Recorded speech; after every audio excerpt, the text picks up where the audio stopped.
For more on this, joining me today in the studio is Dr. Cui Hongjian, Director of European Studies at the China Institute of International Studies. Dr. Cui, thank you for joining us today. What was your initial reaction upon hearing such products being sold by this German company? Yes.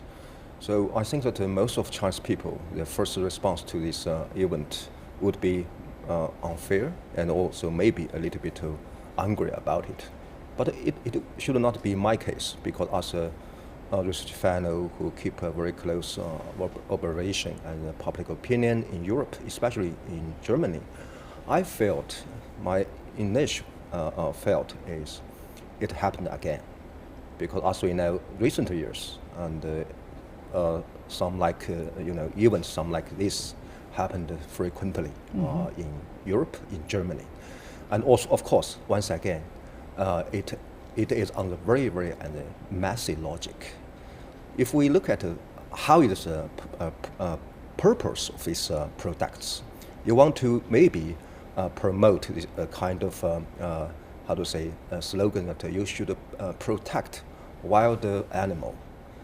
But as we know in China, so far, we do have so many public service advertisement to promote this kind of sentiment to protect animals. And also at the same time, I think, if you want to, you should make clear what's the difference of criticism and humiliation. I think it's humiliation. Humiliation. It's what very, is very criticism important. and humiliation? Yes. Well, the company argues that the expressions are meant to be humorous instead of insulting or racist. How do you define what is humor, what is humiliation? Yes, I think it's another effort from these German people to, confuse the difference of the content and the form. As we know, always the humor is just as a form. If you want to express something, any kind of content, you can take use of the form of the humor. But at the same time, we need to understand, we need to focus on the content. Because as we know, no matter which kind of form you will take, the content will decide what's your purpose, and what's your sentiment, and what's your feeling, and what you want to let somebody else know. So I think it's important. It's not only protect.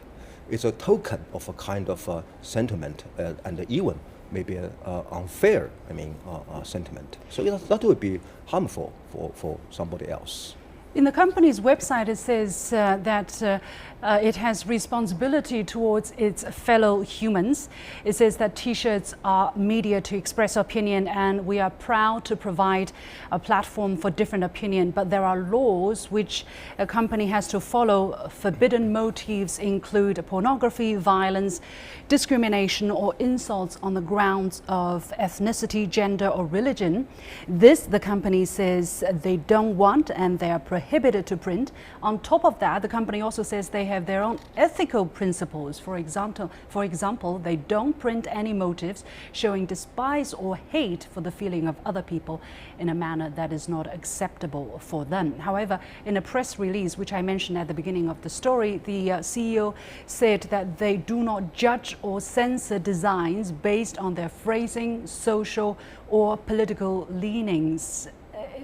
It seems that these two statements are contradictory to each other. How do you look at that? That's right. I think that that's also a showcase of once this kind of event happen, always we can find out a little bit hypocritical way for this product, for the companies want to try to say, okay, maybe we are from a universal stance to express, especially how could the freedom of expression.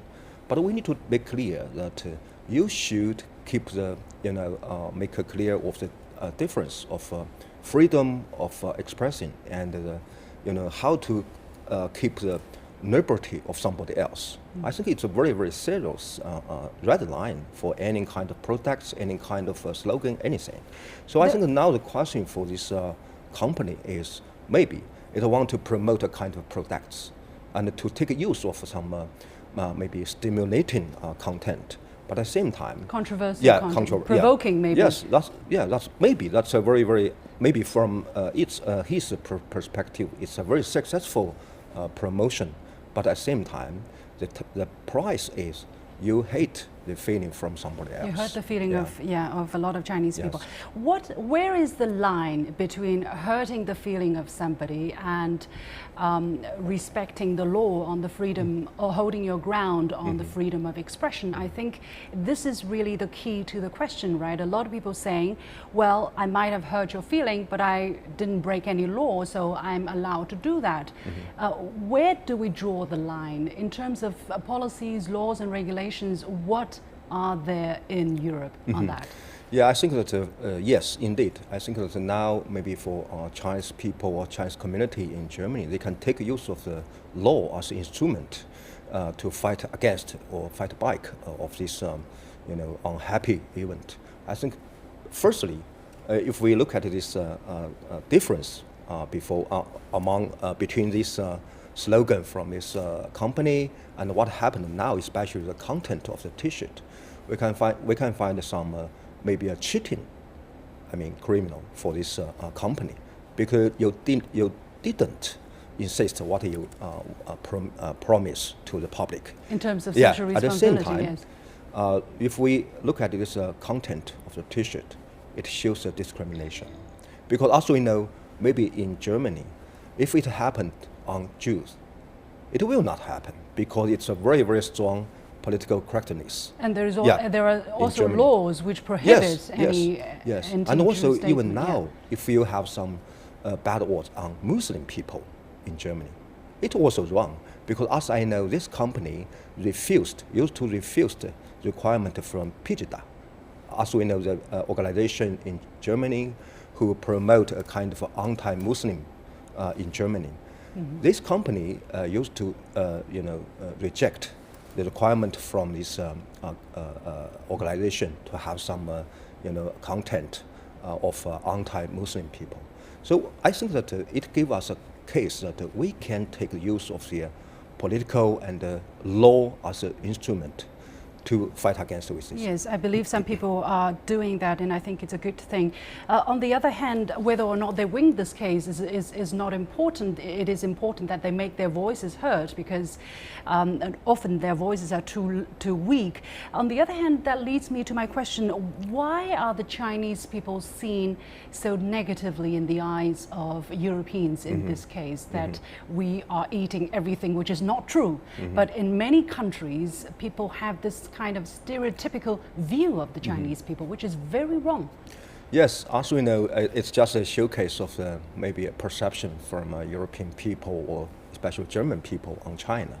As we know now, the whole perception of European people on China is a little bit of mixture of some tradition or some cultural difference with also the current image of Chinese people in Europe.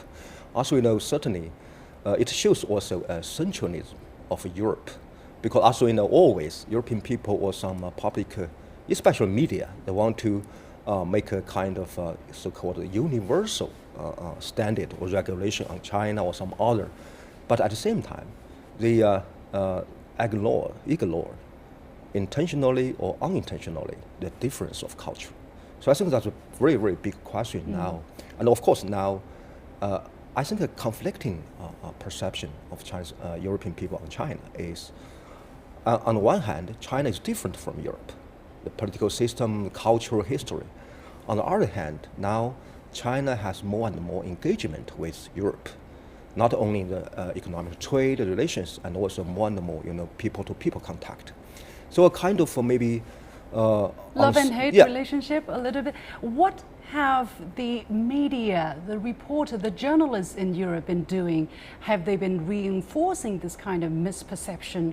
What kind of role they can play in the future? Yeah, I have to say that to some degree, we need to understand, especially from media of Europe, what's the limitation of free expression.